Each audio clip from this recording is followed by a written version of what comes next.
쉬운 성경 말씀. 누가복음 9장. 예수님께서 12제자를 부르시고 이들에게 귀신을 이기고 병을 고치는 능력과 권세를 주셨습니다. 그리고 하나님 나라를 전하고 병을 치료하라고 이들을 보내셨습니다. 예수님께서 말씀하셨습니다. 여행을 위해 아무것도 챙기지 마라. 지팡이나 가방이나 또는 빵이나 돈이나 챙기지 마라. 옷도 2벌을 준비하지 마라.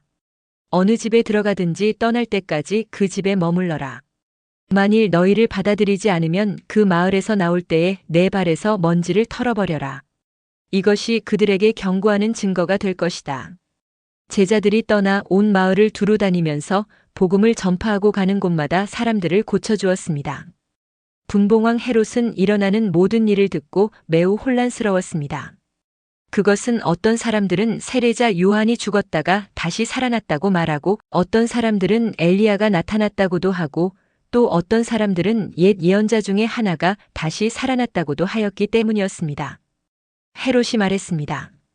내가 요한의 머리를 잘랐는데 이런 소문이 들리는 그 사람은 누구인가?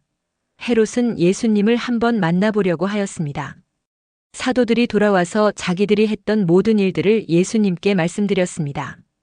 예수님께서 제자들을 데리고 벳세다라고 불리는 마을로 가셨습니다. 사람들이 이 사실을 알고 예수님을 따라왔습니다. 예수님께서 이들을 반기시며 하나님 나라에 대해 말씀하셨습니다. 또한 치료받아야 할 사람들을 치료해 주셨습니다. 날이 저물기 시작할 때 12제자들이 예수님께 와서 말했습니다. 우리가 있는 곳은 빈들이니까 사람들을 보내십시오. 그래서 근처 마을과 농가로 가서 잠잘 곳을 찾고 먹을 것을 얻게 하십시오. 예수님께서 제자들에게 말씀하셨습니다. 너희가 사람들에게 먹을 것을 주어라. 제자들이 대답했습니다. 우리에겐 단지 5개의 빵과 생선 2마리밖에 없습니다. 가서 이 모든 사람들을 위해 음식을 사지 않으면 안 되겠습니다.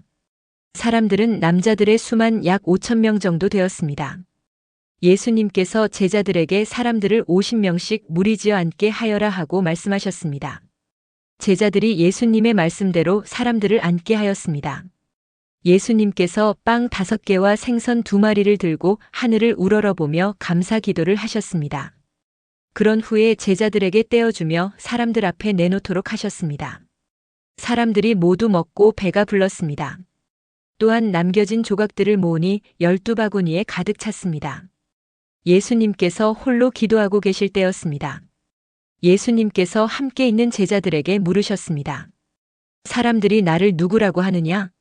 제자들이 대답하였습니다. 세례자 요한이라고 합니다. 어떤 사람들은 엘리야라고도 합니다. 또 어떤 사람들은 옛 예언자 중에 하나가 다시 살아났다고 합니다.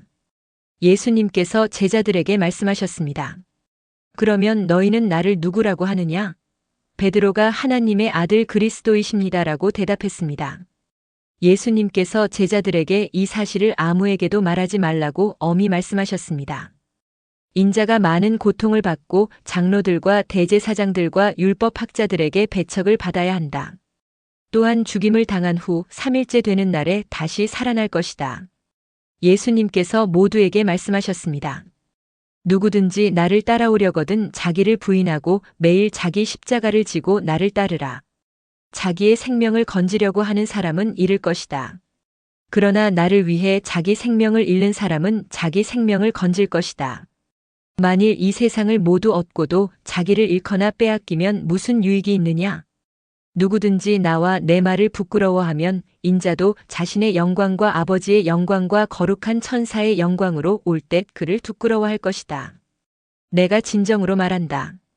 여기 서 있는 사람 중에 몇 사람은 죽기 전에 하나님의 나라를 볼 것이다. 이 말씀을 하신 지 8일 뒤에 예수님께서 베드로와 야고보와 요한을 데리고 기도하러 산으로 올라가셨습니다. 예수님께서 기도하시는 동안 얼굴 모습이 변하고 옷이 하얗게 빛났습니다. 그때 2 사람이 예수님과 함께 이야기를 하고 있었습니다. 이들은 모세와 엘리야였습니다.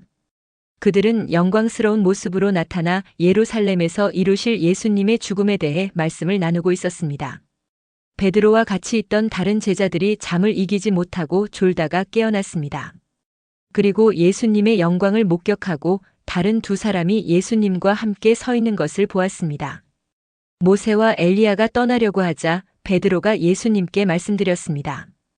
선생님, 우리가 여기 있는 것이 좋겠습니다. 저희들이 천막 셋을 세우겠습니다. 하나는 선생님을 위하여, 하나는 모세를 위하여, 또 하나는 엘리야를 위하여 말입니다.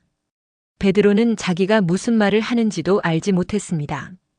베드로가 이 말을 하고 있을 때 구름이 일어나서 그들을 뒤덮었습니다. 제자들이 구름 속으로 들어가게 되자 두려워하였습니다. 구름 속에서 소리가 났습니다. 이는 내 아들, 내가 택한 자이다. 그의 말을 들어라. 소리가 들릴 때 예수님만 홀로 서 계셨습니다. 제자들은 입을 다물고 자신들이 본 것에 대해 아무에게도 말하지 않았습니다. 다음 날 산에서 내려왔을 때 많은 사람들이 예수님을 맞이했습니다. 그 사람들 중에 한 사람이 예수님께 외쳤습니다. 선생님, 제 아들의 병을 고쳐주십시오. 하나뿐인 아들입니다. 악한 영이 아이를 사로잡으면 갑자기 아이가 소리를 지릅니다. 또 아이에게 경련을 일으켜 입에 거품을 물게 합니다. 그리고 아이에게 상처를 입히며 여간에서 떠나려고 하지 않습니다. 제가 선생님의 제자들에게 쫓아달라고 간청하였지만 그들은 할 수 없었습니다. 예수님께서 대답하셨습니다. 아, 믿음이 없고 비뚤어진 세대여. 내가 얼마나 오랫동안 너희와 함께 있으면서 참아야 하겠느냐? 내 아들을 이리 데리고 오너라. 소년이 올 때 마귀가 그를 넘어뜨려 경련을 일으키게 하였습니다.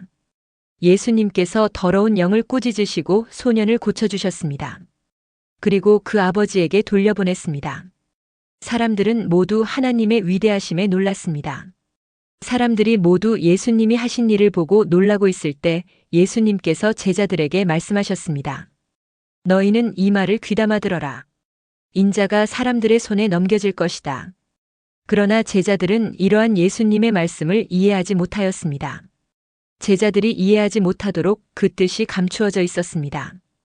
또한 제자들은 이 말씀에 대해 예수님께 묻기를 두려워하였습니다. 제자들 사이에 누가 가장 큰 자인가를 놓고 말다툼이 일어났습니다. 예수님께서 제자들이 마음속으로 무엇을 생각하는지를 아시고 한 어린이를 옆에 세우셨습니다. 그리고 말씀하셨습니다. 누구든지 내 이름으로 이런 어린이 하나를 맞아들이는 사람은 나를 맞아들이는 것이다. 또한 누구든지 나를 맞아들이는 사람은 곧 나를 보내신 분을 맞아들이는 것이다. 너희 중에 가장 작은 자가 가장 큰 사람이다. 요한이 대답했습니다. 선생님, 어떤 사람이 선생님의 이름으로 마귀를 내쫓는 것을 보았는데 그 사람이 우리와 함께 다니지 않으므로 그렇게 못하게 막았습니다. 예수님께서 요한에게 그를 막지 마라. 너희를 반대하지 않는 사람은 너희를 이롭게 하는 사람이다라고 말씀하셨습니다. 예수님께서 하늘로 올라가실 때가 가까워 오자 예수님께서는 예루살렘에 올라가기로 하셨습니다. 예수님께서 사람들을 미리 보냈습니다. 그들은 가서 예수님을 모실 준비를 하려고 어떤 사마리아 마을로 들어갔습니다. 그런데 마을 사람들이 예수님께서 예루살렘을 향하여 가시는 것을 반기지 않았습니다. 이것을 보고 예수님의 제자인 야고보와 요한이 말했습니다. 불이 하늘에서 내려와 이 사람들을 모두 태워버리라고 하면 어떻겠습니까? 그러나 예수님께서 그들을 꾸짖으셨습니다. 그리고 다른 마을로 가셨습니다. 그들이 길을 가고 있을 때 어떤 사람이 예수님께 말했습니다. 선생님이 어디를 가시든지 저도 따라가겠습니다. 예수님께서 그에게 말씀하셨습니다. 여우도 굴이 있고 하늘의 새들도 둥지가 있다. 그러나 인자는 머리를 둘 곳이 없다. 예수님께서 또 다른 사람에게 말씀하셨습니다. 나를 따라오너라. 그러자 그 사람이 말했습니다. 먼저 제 아버지의 장례를 치르게 해주십시오. 예수님께서 그에게 말씀하셨습니다. 죽은 사람들에게 죽은 자를 묻게 하고 너는 가서 하나님 나라를 전파하여라. 또 다른 사람이 말했습니다. 주님, 저는 따라가겠습니다. 다만 먼저 가족들에게 작별 인사를 하게 해주십시오. 예수님께서 그에게 말씀하셨습니다. 누구든지 쟁기를 잡고 뒤를 돌아보는 사람은 하나님 나라에 알맞지 않다. 오늘도 은혜 넘치는 하루 되시길 기도드립니다.